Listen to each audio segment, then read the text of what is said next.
போன வீடியோவில் பண்ணியிருந்தோம்ல இந்த பேபி டவல் டிசைன், அதை எப்படி நெக்கில் ஃபிட் பண்ணுறதுன்னு பார்க்கலாமா? இது ஒரு பேசிக் டிசைனு. இந்த மாதிரி அங்கங்கே வச்சு அடிக்கணும். இதே பேபி டவல் டிசைனை வச்சு நிறைய டிசைன் கிரியேட் பண்ணலாம். அதை அடுத்தடுத்து வர வீடியோஸில் பார்க்கலாம்.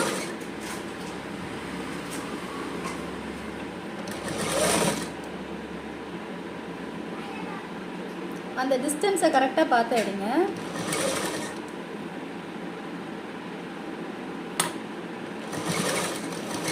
இந்த கார்னர் கிட்ட வரும்போது ஊசி நிப்பாட்டிட்டு டர்ன் பண்ணிட்டு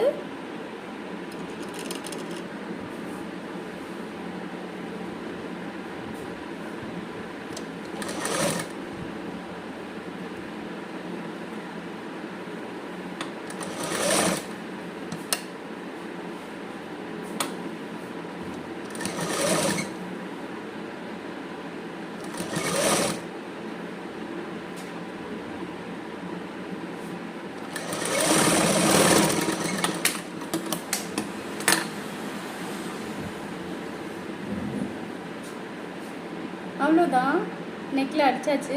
இப்போ இந்த பிசுரை நம்ம மறைக்கிறதுக்காக ஒரு லேஸ் வச்சோ இல்லை பைப்பிங் கொடுத்தோ கூட இந்த பிசுரை மறைச்சிக்கலாம். நெக் பார்டர் கொடுத்து இந்த மாதிரி கொடுத்து இந்த பிசுரை மடக்கிக்கலாம். அவ்வளோதான்.